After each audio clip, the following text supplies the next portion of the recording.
Hello and welcome to Useful Idiots Monday Morning, where we watch the Sunday morning news show so that you do not have to. And I'm Katie Halper. I'm Aaron Maté.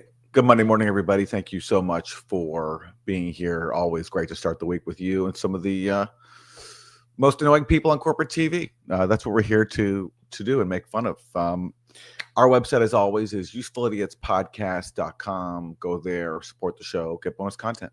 Yep, it's the best way to give yourself a gift. Don't just do it for us. Excuse me.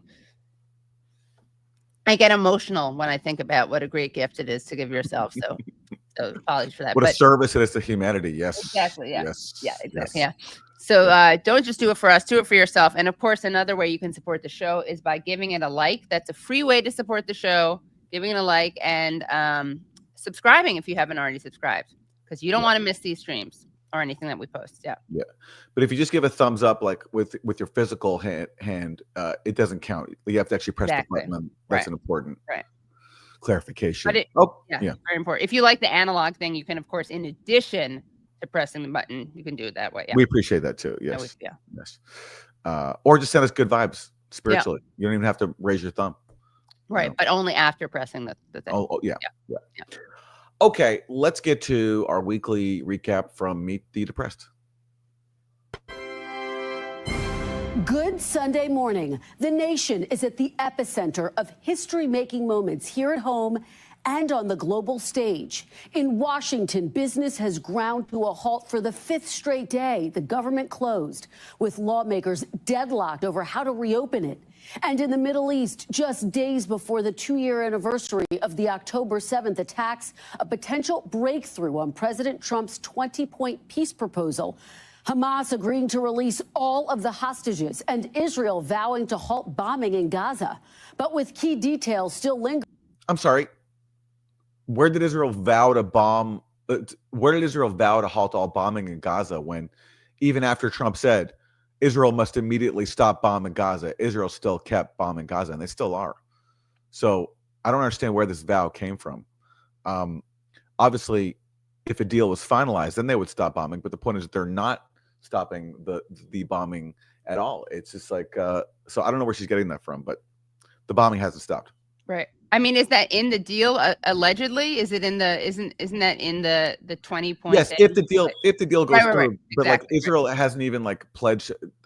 They haven't even said. I haven't even heard Netanyahu say, we'll stop bombing, because of course they insist, and this is part of this fake peace plan. Israel insists on being able to continue to occupy Gaza at will, and now there's the issue to work out is like how far Israel will withdraw. But Netanyahu's already said we're not pulling out of Gaza. Right. Yeah. So she's basically just doing like PR for Israel at this point, which is not surprising. Well, it's only been 2 years. Yeah, exactly. It's only been 2 years of PR for a genocidal regime. Yeah. Why stop now? Exactly. Can the nearly 2-year war come to an end? And joining. Not a war. It's not a war. It's not a war. Wars involve sovereign nations, or at minimum, somewhat equally matched sides, right? The people of Gaza have nothing to defend themselves. Nothing. They have some fighters with some light weapons that can, sometimes kill invading Israeli soldiers, but they have no artillery, they have no tanks, they have nothing. So there's no war in the situation. And there's no war where you have one side slaughtering tens of thousands of civilians. That's just what you would call a genocide or mass murder, like whatever you want to call it. Not a war. Yeah, I mean, and I think it was Norman Finkelstein and others have made this point, but early on he was basically like, every time the media refers to this as a war, it's a PR coup for Israel. Yeah. Okay, well, up first, we have Secretary of State Marco Rubio. The guy was supposed to be a diplomat, but in keeping with tradition of the best Secretary of States, does very little diplomacy and, in fact, undermines it constantly. Right. So here he is talking about the prospects for Trump's so-called peace deal. We've got to say, he's saying this on CBS News. And congratulations to all CBS News employees. Starting your first day under your new editor-in-chief, Barry Weiss. That's right. Barry Weiss started on the job today. She wrote out a memo to her colleagues about how excited she is to work with everybody. Barry Weiss, for those who don't know, is a pro-Israel activist. Spent her college years trying to get Palestinian professors fired at Columbia. Yeah. Then went on to work at the New York Times. She quit because she said it was too woke. Then she went on to found the wokest outlet of them all. I think if you define woke as being like hypersensitive and identitarian, and because she's a pro-Israel activist, and so she's used the free press to basically advocate for Israel, including by denying famine. Right. So why not give her the job heading up CBS News, which she is now undertaking because the Ellisons, one of the richest people in the world, just bought CBS News and gave her the job as editor-in-chief. Right. I mean, going back to the woke comment that you made, I do indeed think that there's definitely a weaponization of identity politics that we see, and critics of wokeism criticize that. They don't use those words, but that basically is what they're criticizing. And of course, she, as you just referred to, Aaron, is the biggest weaponizer of identity politics, which she uses as a shield to justify the slaughter of Palestinians, because everything is anti-Semitism. You know, the memo she wrote to CBS employees was just released. And so I was reading it, and all I could think of, like, this is a great opening scene to a horror movie. Like, you show up at work at your journalism job, and all of a sudden you get a brand new welcome note from like your new boss, and it's like, it's Barry Weiss, who is a ghoulish person. I'm not talking about physically, but in terms of spiritually, advocating for genocidal Israel. And like, there's a line in there. She's like, I can't wait to get to know you. And I think what she means by this, I can't wait to get to know those of you who see Palestinians as human beings, because you're out. So a new era at CBS News begins today. It should be interesting. Yeah. Well, Mazel Tov, Barry. Okay, let's get to the now Barry Weiss controlled Face the Nation interviewing Marco Rubio. Happens as quickly as possible. But you pointed out that releases can't happen when bombardments are underway. Our CBS team in Gaza tells us that there are Israeli bombardments underway. There were strikes Saturday, 10s killed, more injuries, bombings continuing. One incident included 10 people killed when they tried to check in on their homes in areas where there are also military sites. Is that acceptable? Well, I think ultimately what you're going to see here is that when an agreement is reached on these are the logistics behind when the release is going to happen, then I think you'll see those bombardments stop. And I think some of that activity has already decreased somewhat. So there's a framework here, and the framework is simple. Once you agree on the logistics of how this is going to happen, I think the Israelis and everyone acknowledge you can't release hostages in the middle of strikes. So the strikes will have to stop. And as you saw the president state that very clearly on Friday, where he... Yeah, but what has Israel done? Nothing. They've continued their strikes. You know, one of Israel's latest targets was the UNRWA Center for the Blind. So a facility run by the UN helping blind people in Gaza. That's among Israel's latest targets. So the bombing hasn't stopped. People are still being slaughtered every single day. And it's Marco Rubio and Donald Trump who are facilitating it, despite Trump even saying the bombing should stop. It proves how completely feckless they are. Right. But you know, Aaron, Israel likes to brag about how diverse it is. And I think that, you know, they didn't want to be ableist by excluding blind people from their genocide. Well, it just shows how it's the same pattern as Biden, where the administration says one thing, you know, some gestures towards some sort of step toward peace, and Israel just ignores it because Israel knows it doesn't have to take anything seriously that the U.S. says. They have carte blanche. Right. And also, I mean, they're acting as if an agreement will be reached. But, you know, if the past teaches us anything, it's that Israel constantly sabotages things. And when they do make these ceasefires, they still bomb during the ceasefires. They bomb less, but they continue their attacks. So it's ridiculous. Ask the Israelis to begin to pull back to create the conditions for these releases. So this is not a violation of that. There's going to be a lot of complexities. Well, we're trying to get the hostages out. That's the bottom line. We want to get the hostages out as soon as possible. For that to happen, there can't be a war going on in the middle of it, and Hamas has to agree to turn them over, and we have to have the right people go in and get them. That's what we're going to focus on right now, and that's what we've been focused on, and that's what the talks are going to be about today, on Monday, on Tuesday, to get this done as soon as possible. Hamas did agree to turn over the captives. The problem is they want to work out the details. They want to work out, for example, a situation where Israel doesn't continue to militarily occupy Gaza. And they also want the basic rights of the Palestinian people respected. It's not just about freeing the captives. They also want some sort of outcome which protects what they call in their statement Palestinians' inalienable rights, and that's at the core of this whole issue. We have a problem because Palestinians' inalienable rights have always been violated by Israel and the U.S. And that's going to be tough because Trump and Israel are in no mood to grant Palestinians anything. If you read their so-called peace plan, it's as Diana Butu talked to us about last week on our show, it's just all about what Israel wants. Nothing for Palestinians except for a vague promise, like a vague nod towards eventual possible conditional statehood one day down the line, which is totally meaningless. Yeah, status quo, big time. And to make sure, that Palestinians don't have their rights, for example, they're going to keep, I think, refusing to release people like Marwan Barghouti, who is seen as the most popular Palestinian leader, who Israel has imprisoned for more than 2 decades, precisely because they don't want to allow someone who can possibly unite the Palestinian people and be a credible leader, because they just want to keep Palestinians divided and weak, physically between the West Bank and Gaza, and also politically as well. By the way, it's worth noting there's something weird with the audio on your end, Aaron. I'm not sure if it's your volume is up high or something. All right, I'll be right back. Okay. I will refresh. Okay, great. Yeah. It's a curse to have such good hearing, guys. Let me tell you something. I just want to say that it's worth noting, by the way, that Marco Rubio did not answer Brennan's question, but that's hardly surprising. Not surprising at all. It kind of goes with the territory. So, all righty. What do we got next? We have some more Marco Rubio. Mr. Secretary, I want to read point 19 of the president's peace plan. I'll put it up so folks can see it. It says, quote, while Gaza redevelopment advances and when the Palestinian Authority reform program is faithfully carried out, the conditions may finally be in place for a credible pathway to Palestinian self-determination and statehood, which we recognize as the aspiration of the Palestinian people. Does the Trump administration now support Palestinian statehood, Mr. Secretary?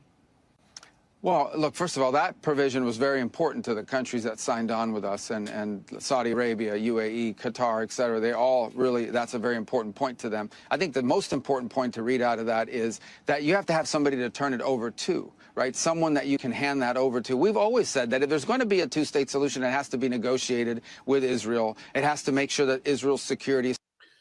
It has to be negotiated with Israel, which says there will never be a Palestinian state, constantly. Right. Like Netanyahu has bragged about how he spent his whole career trying to deny a Palestinian state. Yeah. You're telling Palestinians you can only have a state if you negotiate with the government that says you'll never have a state. Exactly. How does that make sense? And when they did negotiate with a government that was even willing to negotiate with Palestinians, and that was Netanyahu's predecessors in the Labor Party like Yitzhak Rabin and Ehud Barak, the Israelis used the so-called peace process to expand the illegal colonies, aka settlements, that make a Palestinian state impossible. Yeah.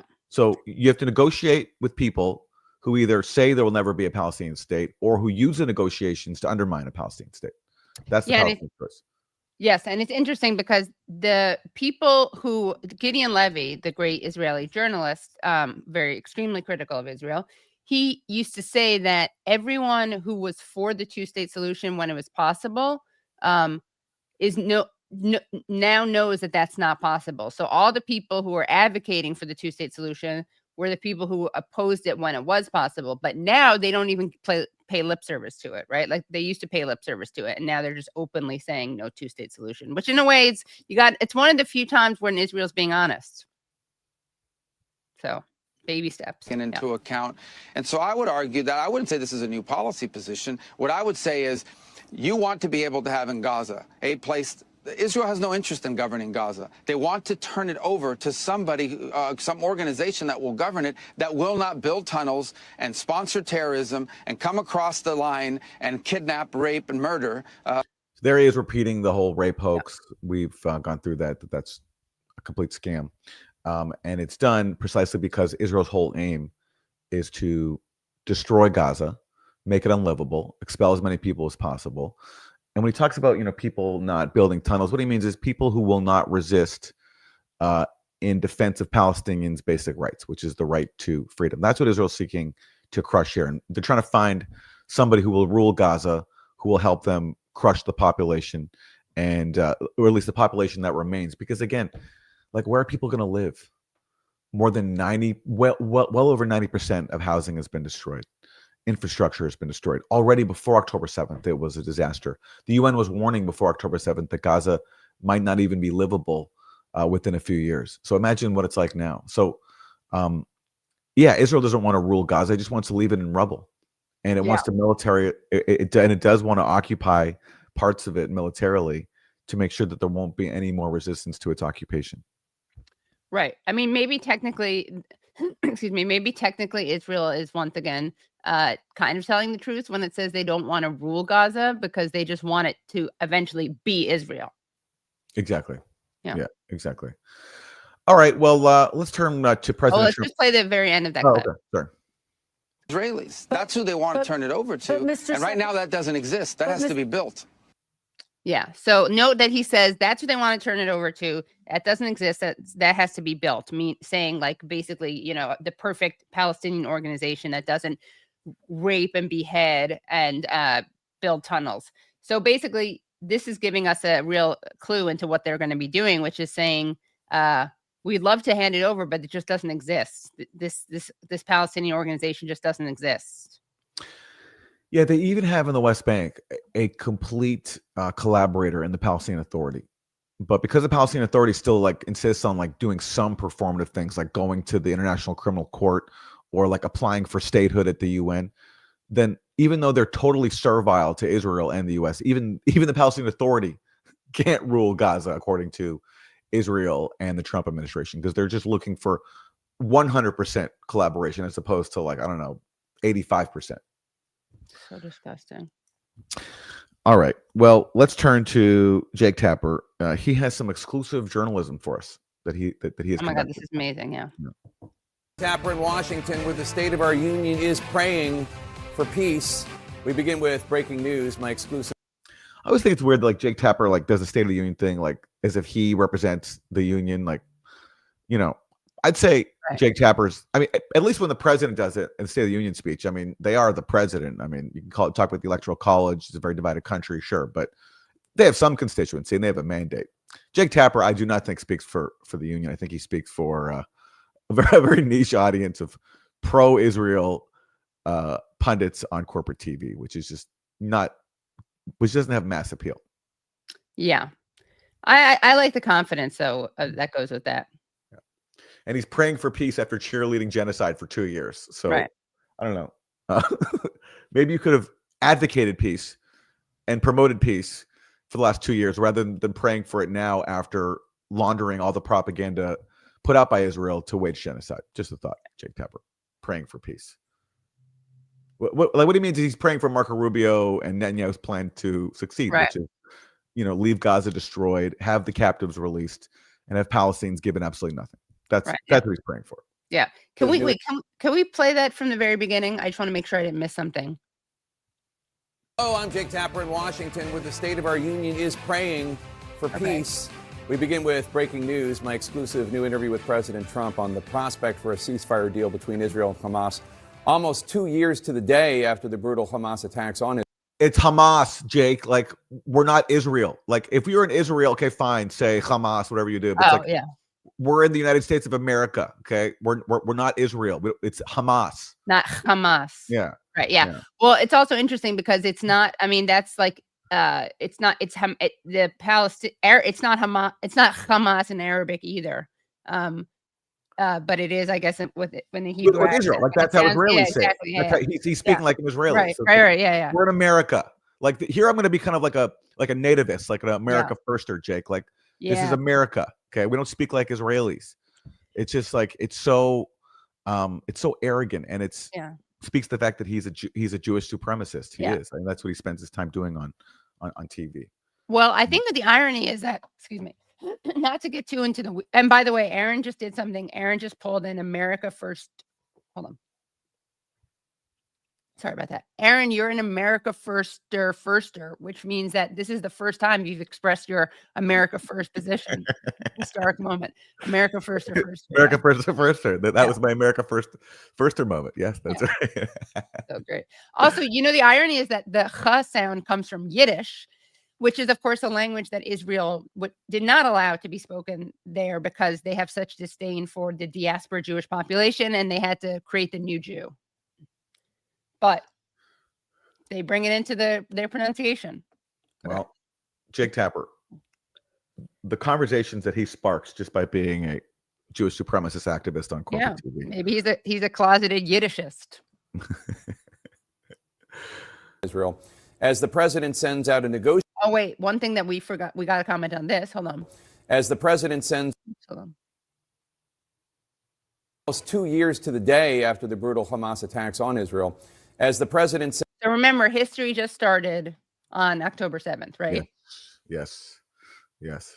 And not like 2 years to the day after Hamas attacked Israel, and Israel responded with unprecedented, disproportionate attacks, war crimes. Israel responded with genocide, and again, if you're going to talk about October 7th, the brutal Hamas attacks.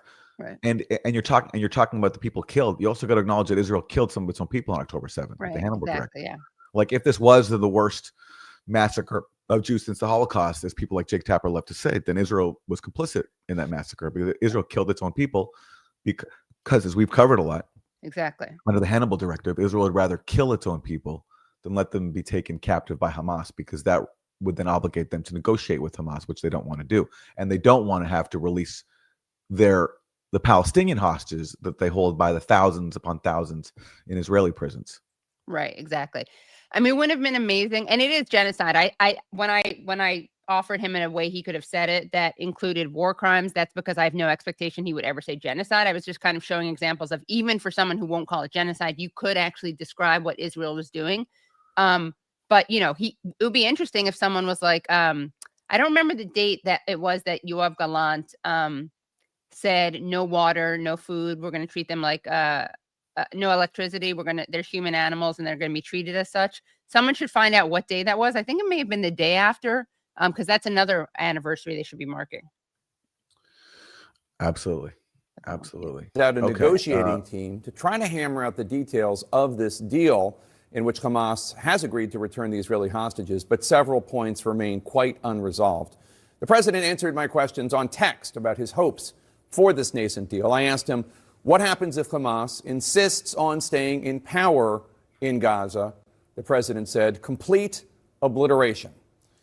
Isn't it interesting? He doesn't say, like, I asked the president, what happens if Israel doesn't stop its bombing, which they never do when they say they're going to, right? Like, he just immediately puts the blame on Hamas. Of course. And look at Trump's response, complete obliteration, as opposed to the complete obliteration of the present moment, which has been going on for 2 years. Like, Gaza is destroyed. So what does he like? The only other thing Israel could do is drop a nuclear bomb. Right. So is that what he's threatening here? Perhaps, yeah. Then I said, I assume. No, sorry, Aaron. Well, Jake Tapper could say, what do you mean by complete obliteration? But Jake Tapper likes that prospect. He's like, great. Next question. Next. Yeah, exactly. Yeah. You saw that Senator Lindsey Graham interpreted Hamas's response as a rejection, since Hamas insisted on no disarmament, keeping Gaza under Palestinian control, and tying hostage release to negotiations. Wait, can we just say that the idea that it's a rejection because they want it to be under Palestinian control? All they're saying is, and we've talked about this a lot. Hamas has been saying since very relatively early on in the process of negotiations that they are okay not ruling Gaza. But for them, you're not even allowed to say we would like Palestinians to be ruling it. Yeah, but Jake and Lindsey Graham are flagging the fact that Hamas insists on keeping some weapons, which they do, because they want to keep basically like their rifles, because their rifles protect them from invading Israeli soldiers. So they don't want to just completely give up all their weapons. And that's one of the reasons for Israel's response to October 7th, which is that because the natives raised their heads and resisted, they have their entire population has to be taught a lesson. It's what the New York Times called Israel's aura of power, which was challenged by October 7th. Right. And so Right. the idea of like the indigenous people keeping their defensive weapons, that's a non-starter for fanatics like Lindsey Graham and Jake Tapper and the Israeli government, and presumably Trump as well. Right. Well, yeah, that's the first point, right? Known as disarmament. But I guess what's striking to me is that it's keeping Gaza under Palestinian control. That makes it a rejection. Yeah. Because if for that to be true, then for that to be a rejection of the deal, then you're basically saying that the deal, implicitly at least, requires non-Palestinian control. Exactly right. Exactly right. Thanks, Lindsey, again, for that honesty. Is Lindsey Graham wrong? The president said, "We will find out. Only time will tell." I love the way he has 3 exclamation points at the end of tell. I asked him, when will you know if Hamas is truly committed or just stringing the world along? And is Prime Minister Benjamin Netanyahu on board with ending? Okay, notice the way he says, when will you know whether or not Hamas is just stringing the world along? And then the next, hold on, let's just contrast this. Sorry about this. Hold on a second. Or just stringing the world along? And is Prime Minister Benjamin Netanyahu on board with ending the bombing, as you called for, and whatever else you need him to do to make? So in one case on the Hamas side, it's stringing the world along, being dishonest, right?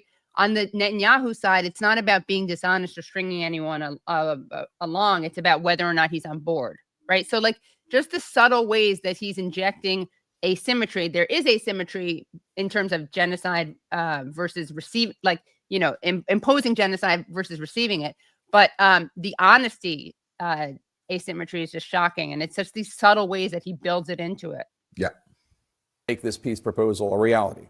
The president said yes on Bibi, soon on the rest. I said, I'm a little worried. There's only 1 exclamation point there. It's hard to take him seriously. He's missing 2. that I thought the Arab League calling on Hamas to not be part of any future leadership in Gaza, Palestine, was a remarkable step. Are they committed to seeing your plan implemented? And will they help with funding and a law enforcement presence or whatever is needed?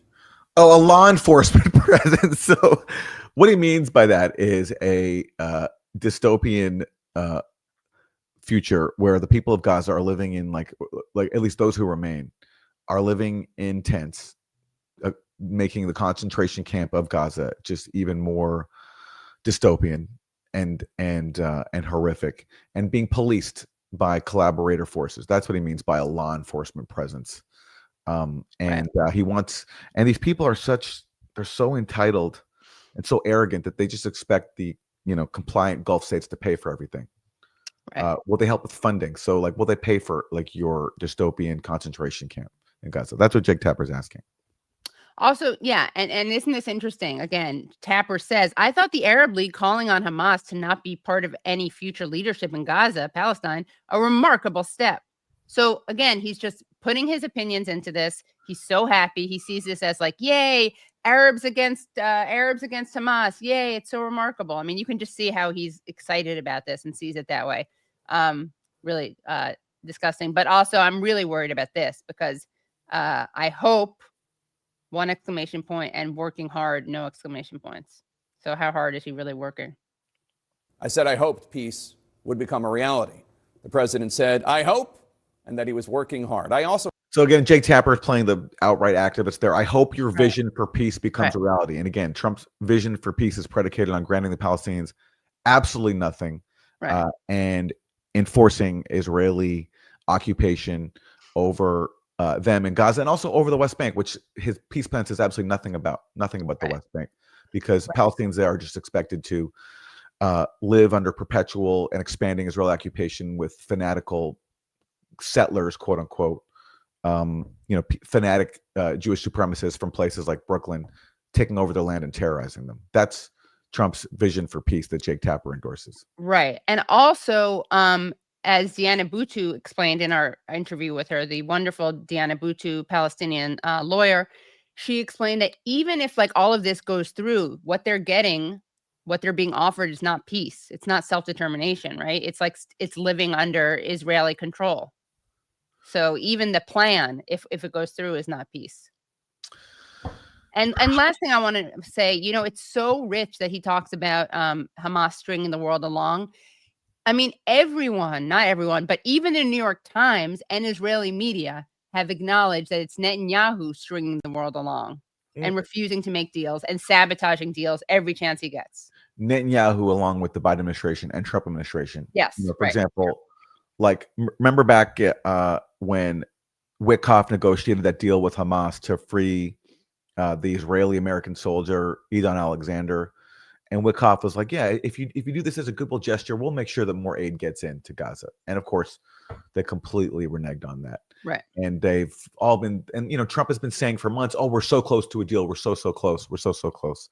And meanwhile, by the way, who's back on board? Who's in Cairo today negotiating alongside Witkoff is Jared Kushner, who's an outright pro-Israel activist. He's talked before about how he wants to see Gaza turned into like a resort for the ultra wealthy, and how like basically the Palestinians have to leave. Now Jared Kushner, who was supposed to be out of government, is now back in. So the fact that he's there, Steve Witkoff is there. Steve Witkoff gave a speech at a gala for like a pro-Israel group fundraiser, and he got like verklempt when the former chief of Mossad clapped for him. He's like, "My Jewish mother would be so proud of me." Yeah. So like that's what we have negotiating on behalf of the U.S. is like Israel firsters who have used all the negotiations to advance Israel's agenda. Right. Okay. Let's turn to James Stavridis. James Stavridis, he is the former NATO Supreme Allied Commander. What are his thoughts on Trump's fake peace plan? Supreme Allied Commander Admiral James Stavridis, whose book, The Restless Wave, is now available in paperback. It's so good to see you, Admiral Stavridis. From what you heard from Secretary Rubio, the president, and others, do you think this time there could be a ceasefire? I certainly hope so. And I kind of share a cautious sense of optimism about it.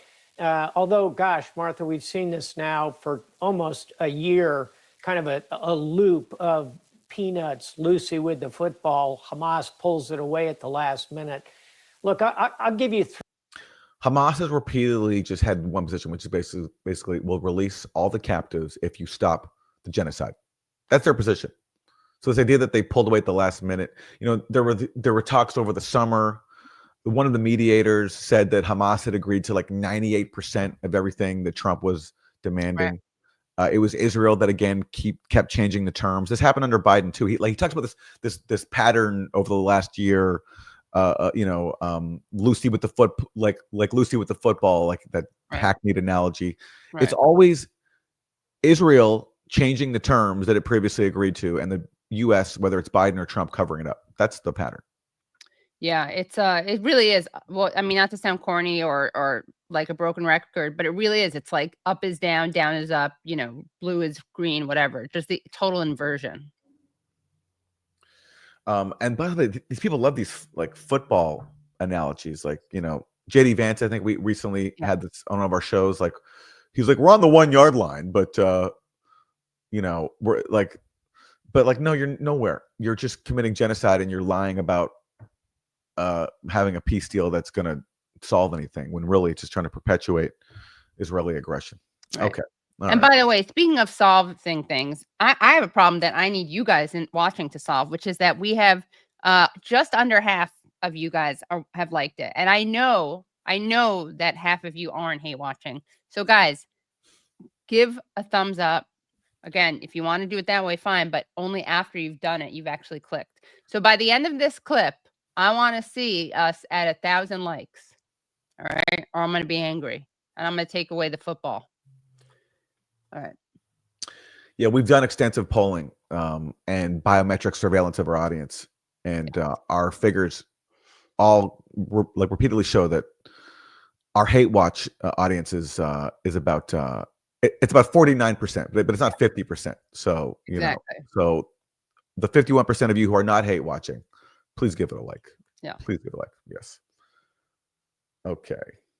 3 things I'm thinking about as I watch whether it'll succeed or not. It's like that old Warren Zevon song, "Send lawyers, guns, and money," meaning what's the governance going to be, the lawyers?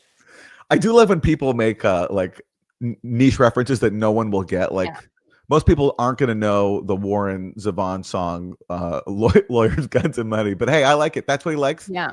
That's on his playlist, so he's going with it. It's from 1978, and apparently the narrator goes home with a waitress only to find out she is associated with the Russian mafia. I'm actually going to make fun of my dad here. My dad, Gabor, he gives a talk where he plays an Elvis Presley song, and then he goes, I forgot what it's called, but he's always like, and we all know this song. And he plays Elvis, and like no one in the audience knows what it is. But that's he's a boomer. That's his generation, so he assumes everyone knows what it is. So the Admiral is doing something similar here. And it's Gaborian, is what you're saying. Yes. But in defense of Gabor, I will say that Elvis Presley is better known than Warren Zevon. Yeah, absolutely true. Yeah, absolutely true. The guns, I think that's the biggest sticking point. We heard that from Secretary Rubio. Got to get the guns out of the hands of Hamas.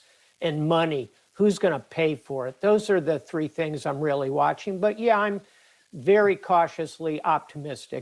And the lawyers come in because we're going to punish Palestinians if they try to go to the International Criminal Court. Exactly. They'll be accountable for war crimes. And we're going to prevent anyone from governing the Palestinians who insists on Palestinians' rights under international law, which includes not being mass murdered, having the right to return to their stolen homes, and not living under military occupation. Okay, I think it's enough of this guy. But great cultural references there from Admiral Stavridis. Okay, let's turn to, I love this guy. He's the author of not one, but two books, Kissing Israel's Feet, The Genius of Israel, and also Startup Nation, which is like, feeds into this narrative that Israel is like gotten where it is just because it's so smart.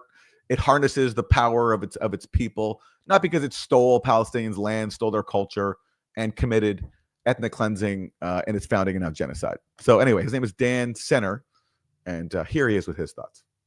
And don't forget, he was the chief spokesman for the Coalition Provisional Authority in Iraq. That's right. And senior foreign policy advisor to U.S. presidential candidate Mitt Romney. Oh, yes.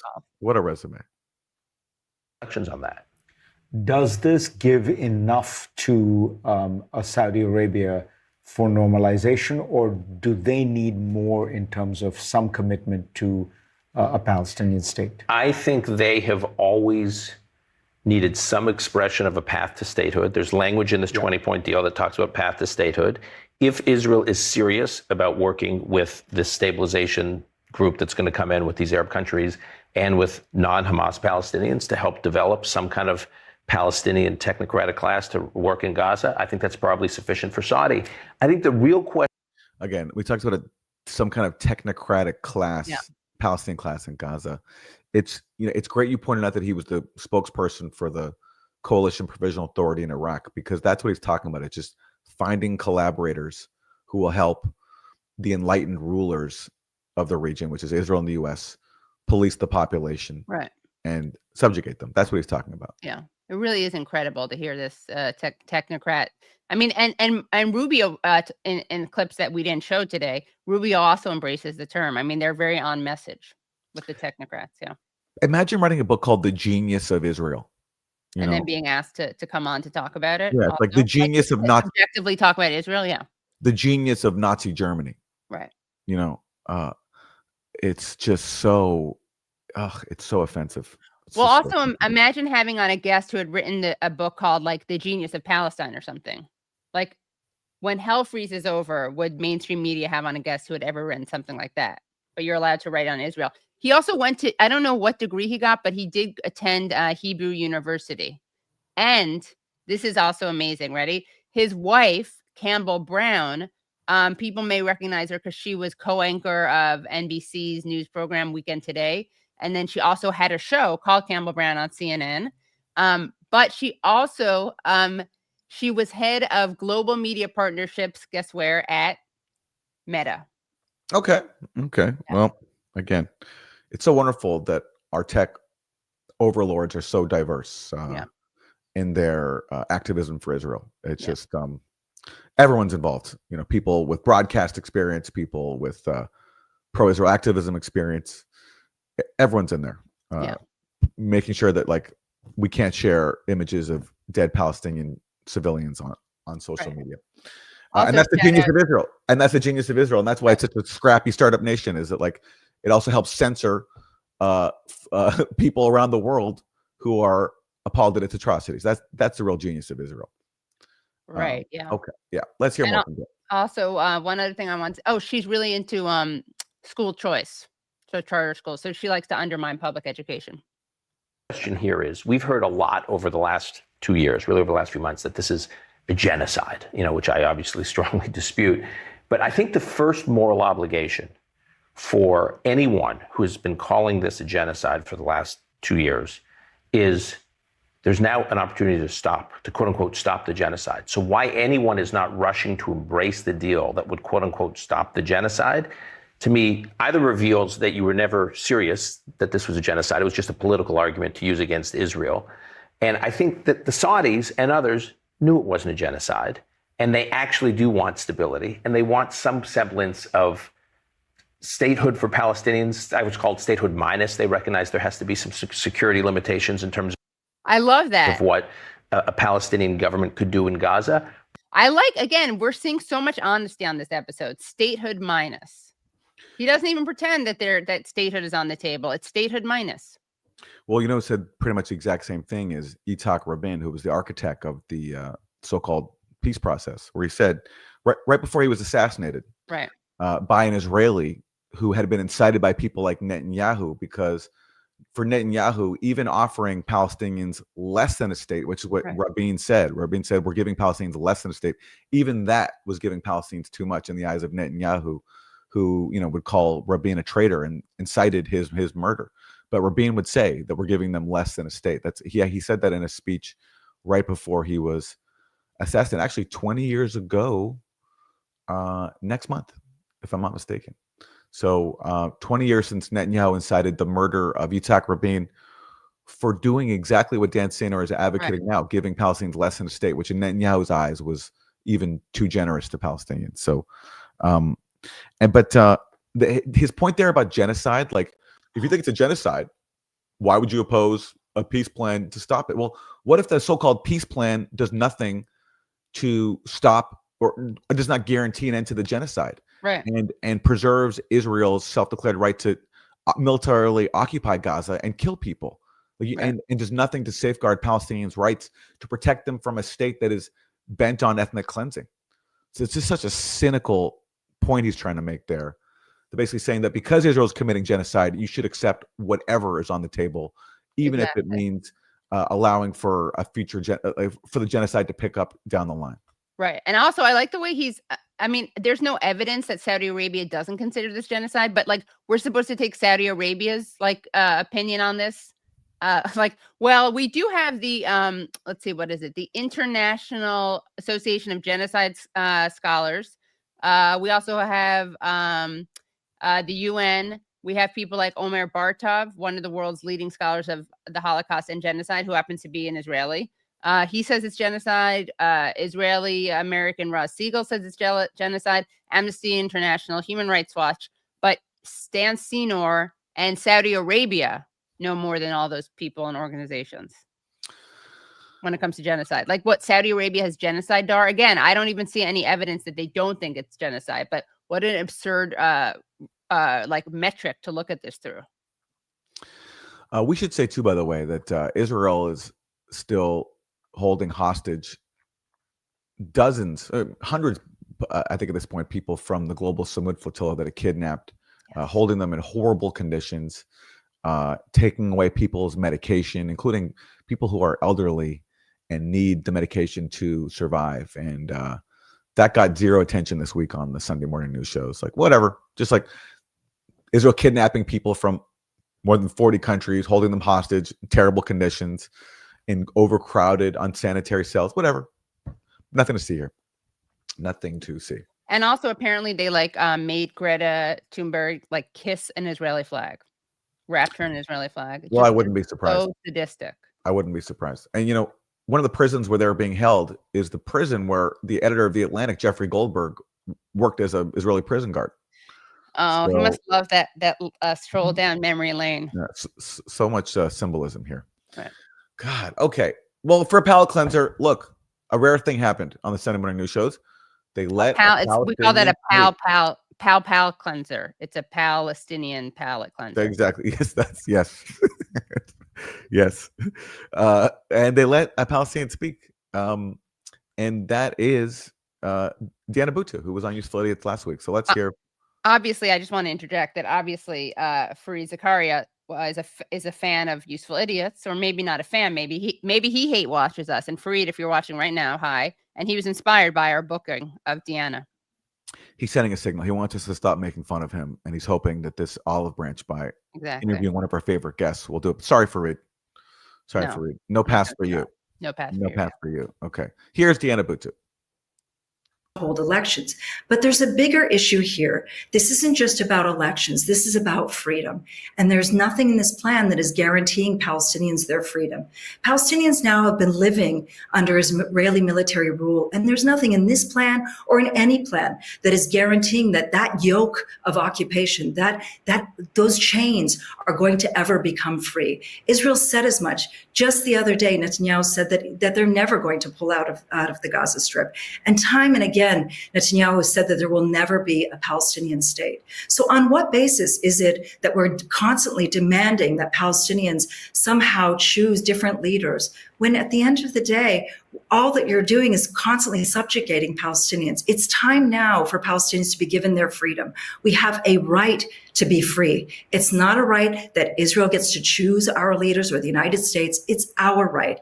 And that is why we should be pushing, not for the country who's committed genocide or the country that's funded the genocide to be putting together plans. It should be that the world should be stopping the genocide and we allowed to be free. Diana Buttu, good to have you on. Thank you. So there you go. You know, occasionally they'll let someone actually come on who's actually Palestinian and who actually says the truth. That's a rare sighting. So, to hear our interview with Deanna Buttu, just go to our page.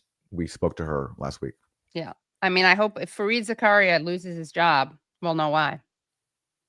I think he's okay. I think the quota of like one Palestinian for every 5,000 Israeli spokespeople. Yeah, you're right. Yeah. Enough to keep him in his seat. Yeah. Okay, let's switch topics. Should we go to Pete Hegseth and his exciting changes for the military, including telling the military in a really awkward speech that he gave at Quantico, like the whole Geneva Conventions thing, let's not worry about that anymore. And a retired Lieutenant General, Ben Hodges, he was on Face the Nation to discuss. Defense Secretary made these remarks at Quantico last week, as you well know, ordered in our most senior military officers to hear him lay out what he talked about in terms of changing rules of engagement. Those are, codes of conduct and standards to make war less brutal. The secretary said this. We also don't fight with stupid rules of engagement. We untie the hands of our warfighters to intimidate, demoralize, hunt, and kill the enemies of our country. No more politically correct and overbearing rules of engagement. Just common sense, maximum lethality, and authority for warfighters. You know what's so funny about him saying politically correct? Is like politically correct, like when did that emerge as a term? Like, was it like in the 90s? Yeah, the 90s, yeah. Right? Well, it actually comes from a communist term from like a way earlier. But yeah, it entered our nomenclature in the 90s. Yeah. Okay, so it's from the 90s. And then he's talking about the Geneva Conventions, which is what, like the 1940s? so now the Geneva Conventions are politically correct from the, like a relic of like the post Second World War period. Now that's politically correct. It's just like, was fighting the Nazis, is that politically correct too now? Right. Time travel. Yeah. Is abolishing slavery, is that politically correct? Oh, I'm sure. Yeah. Because some slaves were happy, as Ron DeSantis pointed out. What do you make of those directives to officers?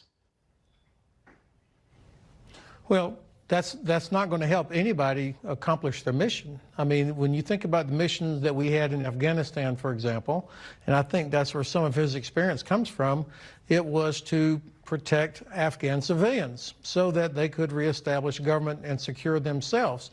And so it was. I mean, just side note, I suspect Afghan civilians, at least some of them, might object to that characterization that the U.S. military was there protecting them. Oh, yeah. I mean, they also committed major war crimes against the people of Afghanistan, left towns in like smoking ruins, dropped a 2,000-pound bomb on civilian water infrastructure, which the bomb did not detonate, but they wanted it to. Tortured people. Yeah. And in fact, what's interesting is that I'm a little torn on this because I like that a military person is condemning Hegseth's open embrace of war crimes.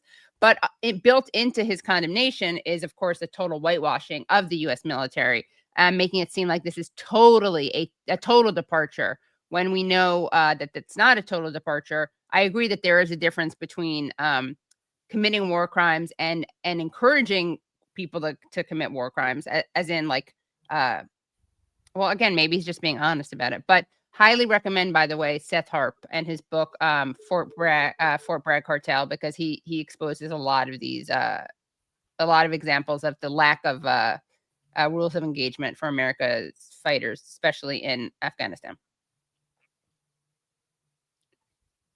Okay, let's keep going. It was not about how many Taliban could you kill. We had already tried that, and that didn't work. So the rules of engagement are not politically correct. They're not intended to make it harder for soldiers or units to do their job. They actually are part of the mission. Why are we there? And so I don't have any experience where killing a lot of innocent people or violating the Geneva Convention is going to help accomplish the mission. Again, kind of a weird critique. I don't have any experience where killing a lot of innocent people is going to help accomplish the mission. If killing a lot of innocent people helped accomplish the mission, then it's not a good mission. Right. You know what I mean? Like, if you're killing innocent people, then by definition, that's not a good mission. So you don't have the right to kill innocent people to help you accomplish your so-called mission. And in fact, that's been the goal of the U.S. military in a lot of these wars, is to kill a lot of innocent people. Right. So in Vietnam, for example, that did help accomplish the mission, which is to destroy Vietnam. So anyway, some skewed logic, but at least like what I'm hearing here is he's uncomfortable with Pete Hegseth saying openly that we're going to ignore the Geneva Conventions. The modus operandi just to ignore them in practice rather than formalize it. Right. Okay. I think we could skip the Ruben Gallego unless you really want that one. No. Gallego. Okay. Let's turn to the government shutdown. Oh yeah, it's exciting. Good the government's stuff. been shut down now for what, 4 or 5 days. And the main sticking point is Republicans don't want to extend these healthcare subsidies under the Affordable Health Care Act that expire at the end of the year. Now, according to the Congressional Budget Office, once those subsidies expire, 4 million people, more than 4 million people, will lose their health insurance. And Republicans want them to expire as part of their overall assault on healthcare benefits for low-income people and others who need help with their healthcare coverage. Because why not? If you're a Republican class warrior, just like gut the meager federal government support for people even more. And what is their excuse? Now they're saying the reason that, like, what they're saying is they're only going after government subsidizing healthcare for undocumented immigrants. That's their argument. And here's Mike Johnson making it. Then you can talk, okay? Right now, undocumented immigrants are not eligible for federal health care programs. Democrats, as you heard, say they're not trying to change that. But one of their demands would restore Medicaid funding for hospitals to give emergency care, including to undocumented immigrants. Are you suggesting, Mr. Speaker, that ER doctors check people's immigration status before they render emergency care? No. Again, it's another red herring. What the Democrats are demanding is that illegal aliens that care for them in an emergency room should be reimbursed at a higher rate. To the hospitals. To the hospitals than American citizens, young pregnant women. They want to pay. I love when they pretend to care about people. Like all of a sudden when they're pitting like illegals, and I'm putting that in quotes in case anyone's listening and not watching. All of a sudden they care about young pregnant women. They care about like the poor. They're happy to cut off benefits for U.S. born people also. Don't pretend that you're not, Johnson. But it's so gross. Okay. More for. Oh, sorry. Yeah. Well, what he's doing here, he's outright lying. This is a brand new excuse. I haven't followed this issue too closely, so maybe I'm missing something, but this is a brand new excuse I'm seeing from him. Now he's claiming. So the initial claim was that, okay, Democrats want to basically give health care to undocumented immigrants, okay, and which is not covered under the Affordable Care Act. It's not covered under Medicaid. But what it is covered under is like if an undocumented immigrant goes into a hospital under federal law, the hospital has to at least stabilize their wound at minimum. They can't turn them away. So basically, you can't let someone bleed to death just because they're an undocumented immigrant. That's the law, right? And there are some provisions that basically, rather than, because someone has to pay for that health care, right? So there was a law that said the government's going to subsidize or pay for help the hospitals cover the cost of treating undocumented immigrants in emergency rooms, because they don't want the hospitals to go bankrupt. And Republicans want to take that away. And so they were saying that, we're taking this away because we don't want to give health care to undocumented immigrants, by which they meant simple, we don't want to save undocumented immigrants from death if they have an emergency. Now he's claiming a brand new thing. Now he's saying that actually the Democrats, it's not just about giving undocumented immigrants health care in emergency situations only. Now he's saying the Democrats, for some reason, want to add more money to pay for that emergency care for undocumented immigrants, which is like, where does he get that from? Democrats are saying, like on top of the money we give hospitals to pay for emergency healthcare, if it's an immigrant, let's give them more money. Like what? Like it makes absolutely no sense, but that's what he's going with. I know. I almost want to give them points for creativity. It's really thinking outside the box, Like where are we going to go with this time with our lies? Just disgusting. Yeah. Illegal aliens than in U.S. citizens, and we are against that. The reason it's illegal right now for illegal aliens to receive taxpayer-funded benefits is because Republicans wrote it into the law July 4th. Don't take my word for it. Look at page 57, section 2141 of Chuck Schumer's counter-proposal. It's on my website at speaker.gov. Everybody go look. Don't take my word for it. Read their section. They want to reverse those changes. But first of all, law was... Yes, the Democrats have this crazy idea, which is that if someone is in need of emergency health care, possibly to save their life, they shouldn't be turned away if they're undocumented, which has been federal law for a long time. I think it goes back to Reagan, actually, which is Mike Johnson. Yes, it does go back to Reagan. Yeah, exactly. Yeah. But also, like, how many times can he say illegal alien in one clip? And I mean, Walker could push back and say, well, you could call them undocumented people.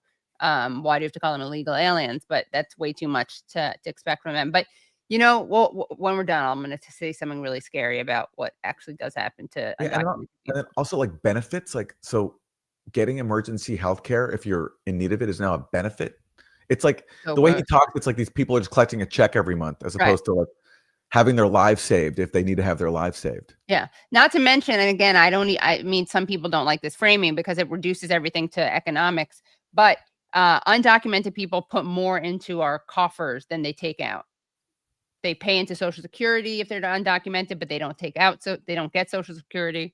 It's just disgusting, and it does. I mean, I'm far from a Reagan fan, but it is kind of rich when this is something the Republicans are attacking something that the Gipper, their great patriarch, actually put into effect. It just shows how much more built into politics sadism is than it used to be. Yeah, it's weird. Like growing up, the Gipper to me was like the face of evil. Like the death squads in Central America, the assaults on the low-income people that he oversaw. But again, by today's standards, he's like a total moderate. For example, on foreign policy, he did negotiate arms control with the Soviet Union that reduced a lot of nuclear weapons, and that was a great thing. It's like, imagine any Republican doing that today, among other things. Like, and again, this is an example. He believed in treating people in emergency rooms, whether they're an undocumented immigrant or not. And now Mike Johnson can't even rise to that level. Yeah. I mean, also another thing is that he called up Begin, the Israeli prime minister, and basically told him that their bombing of Lebanon, he actually used this word apparently in a private phone call, was a Holocaust, and that they had to call it off. Yes. Well, bring back the spirit of the GIP. I know, seriously, who would have thunk it? Yeah. Bring back the GIP to the GOP, to the GOP. Oh, I like that. Yeah. Bring the GIP to the GOP. Exactly. Yeah. put in place during the Reagan administration, which guarantees that anyone who walks into a hospital gets critical care. So are you saying, because basically the implications of what you're implying is that ER doctors should be checking people's immigration. If someone walks into a hospital and they're bleeding out, should an ER doctor not render care to that person? No. That's exactly what he's saying. That's exactly what he's saying. And of course, it's so ridiculous that he's not going to admit it, but that's exactly what he's saying. Well, don't press play yet. Oh, because you could see his face. No, it's fine. He was like, you could just see he was like in lie mode. But anyway, keep going. Yeah. There, right there. Yeah. Yeah. Lie mode. I'm not implying that at all. Everyone knows when the hospitals seek reimbursement from the federal government, what they did under the Biden administration is they set in place a program that pays the hospitals more for illegal aliens and U.S. citizens. That is outrageous. If you look at okay, well, if that's the case, then that must mean then because U.S. citizens might have other coverage that helps pay for the cost. Exactly, yeah. So what that provision is basically saying, let's not make hospitals go bankrupt for following the law. That's what actually is going on here. And that's what he wants to revoke because he doesn't want to treat undocumented people who need emergency health care. Right. I mean, that's like, I'm just assuming that but no, it's not. Yeah. There's no example. There's no actually evidence of anything else. Yeah. on Speaker. Sorry, keep going. Yeah. .gov, you can see step by step. There's 5 different sections of our repeals of the law we did in July 4th. The Democrats are demanding to reverse right now. It will spend $200 billion of hardworking taxpayer funds to pay for health care for illegals. We're not doing that. What you reference refers to lawfully present people who are here, immigrants, DACA recipients. Let me move on though, because we are running out of time. Though. God, it's just so evil. It really is evil, pure evil. And, there's something that's happening in an increased level under Trump. It's really disgusting. And it's basically medical deportations. So some hospitals are threatening patients who are undocumented with more and more medical deportations, which of course causes them not to seek out medical care, which leads to death and disease and other forms of, tragedy. Not to mention, by the way, a lot of things are communicable, right? You don't want other people to be unhealthy because that can affect the rest of the population. Again, I actually care about people not dying for the crime of not being born in the U.S., but even out of like a self-interest perspective. And then if they do get help, some have been tricked into signing transfer agreements, which sends them back to their country of origin. One of the latest things the Trump administration is doing is they want to make it harder for elderly Americans to qualify for Social Security disability payments. Basically, if as of right now, you have an easier time getting Social Security benefits if you can show some disabilities, if you're over the age of 50. And the Trump administration wants to make that harder. So they want to make it harder for elderly people with disabilities to get Social Security benefits. That's how Trump is making America great again. On top of their plan to, kick millions of people off of their health care and other horrors. It's just, and then of course all the ICE raids, which we're not even covering today, but which are continuing and have just been just so chilling. I don't know if anyone saw this, but Aaron, there was an incredible video that takes place in Chicago where these ICE agents wearing masks are trying to kidnap a man. And it's so disturbing. I think he's in his 60s and he's saying, ayúdame, help me. And a bunch of people, it's really amazing, are honking their horns and surround these ICE officers. And after minutes, and it's really painful to watch because it is so disturbing to watch these two brutes brutalize this guy, they walk away ultimately. I mean, they tried to drag him away, but it's really incredible. It's like when you watch it, it's both inspiring because it's really beautiful to see people stopping ICE, but it's also so disgusting just to watch this man like begging for help. It is so awful. You're such effing you-know-whats. Like, man up and show your faces. It's just disgusting. So yeah, I'm gonna that's what I'm saying would be a good thing to do. And but it was, I mean, I think we do have to have some kind of obviously grassroots opposition to like in the streets opposition to what's happening. Because I also last thing about this is that, people are so rightfully, I mean, we focus on Palestine so much, and we do have to be doing everything that we can on Palestine. But of course, immigration crackdowns and ICE crackdowns is a Palestine issue, as we've seen with Mahmoud Khalil and Massa Mandawi. And this is an area where we really can be in the streets and affecting things and hopefully stopping the kidnapping of people. Okay, well, we're coming to the end of the show. We wanted to play a clip that was not on the Sunday morning news shows, but was just so offensive that we had to call it out. And that is CNN's Van Jones was on Bill Maher alongside Thomas Friedman. And if you haven't seen this clip, I apologize in advance. It's just so offensive, but it's a great illustration of how debased our intellectual pundit class is. And so here is Van Jones talking about, talking about Gaza and outrage over Israeli atrocities. But isn't part of that because we had to fold everything into critical race theory, and somehow the Middle East became part of, I see a difference. By the way, this is an overlooked, like what Van Jones is about to say is so offensive that it sort of overshadowed how dumb Bill Maher's comment was. So Bill Maher's trying to, he's on this like anti-woke train. So he really wants to make the case that like people care about shredded Palestinian children, massacred Palestinian civilians by the tens of thousands because of critical race theory. Okay, that's Bill Maher's point. But Van Jones sees that moronic point and raises Bill Maher a whole lot more. I love this conversation because I think people, those of us who went to college, give a lot more credit to college courses for how the world works than I do. This is not about critical race theory on college campuses. This is about Iran. Iran and Qatar have come up with a disinformation campaign that they are running through TikTok and Instagram that is massive. If you are a young person, you open up your phone and all you see is dead Gaza baby, dead Gaza baby, dead Gaza baby, Diddy, dead Gaza baby, dead Gaza baby. That's basically. So there we go. There's Thomas Friedman giggling along. Bill Maher, we saw, laughed at that as well. The audience is clapping. Everyone's making a punchline out of dead Palestinian babies, out of Van Jones's joke about dead Palestinian babies. Let's finish out this clip. So that's not DEI. That is a geopolitical adversary that is deliberately trying to divide the West against itself. That view is not. I mean, it is so disgusting. And honestly, what's scary about that clip is that I think that Thomas Friedman and Bill Maher are better than Van Jones in that clip. Like, that's how bad his politics are. And reminder, by the way, that Van Jones is someone who described showing up wearing a keffiyeh in a Jewish neighborhood in LA to showing up in Harlem with a Confederate flag. After previously, supporting Palestinian rights, like a long time ago, before he completely sold out, he, spoke about Palestinians' rights and he talked about the Israeli military occupation being horrible and no one could tolerate it for one day, let alone, decades.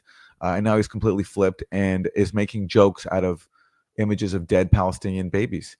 And that's so offensive that it not only overshadows Bill Maher's stupid point about critical race theory, but the fact he's blaming all this on a disinformation campaign from Iran and Qatar, which is just like, oh yeah, that's the other thing, right? That's like Russiagate mania on steroids. Right. Like, what disinformation campaign is he talking about? Like, are those images of dead Palestinian children real or not? And how does Iran or Qatar factor into this? But the fact you can, look, if he'd made a joke about even the killing of one Jewish child, he'd be fired by CNN. 100%, yeah. He can joke about tens of thousands of Palestinian children killed, and we don't know the exact toll. The official toll is around 20,000 of dead Palestinian children, but it's in real life, it's far more. He can joke about that, and it took him 2 days to issue a very half-hearted apology, which we can show now. Yeah.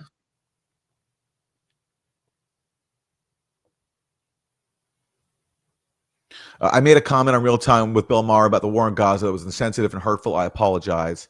The suffering of the people in Gaza, especially the children, is not a punchline. I'm deeply sorry it came across that way. Again, nowhere in the statement does he even mention who's killing all these Palestinian children. That's Israel, because he's cheerleading for Israel. And then in another statement, in another tweet, he said, I was trying to raise awareness about a foreign disinformation campaign creating chaos. So he's still standing by his like just fabricated claim that people are upset about Gaza because of a Iran Qatari disinformation campaign. So Yeah, he's not even offering an apology. Right. It's like I'm still going to propagandize for Israel and use Israel talking points, but I won't be as crude about it and make fun of dead Gaza babies. That they still are, if you oppose their killing, or if you talk about a genocide, it's because you're duped by Qatar and Iran. But I just won't make fun of them being dead. But I want to show one more thing, which is that Senator Chris Van Hollen's response to Van Jones's comments. Let's take a look.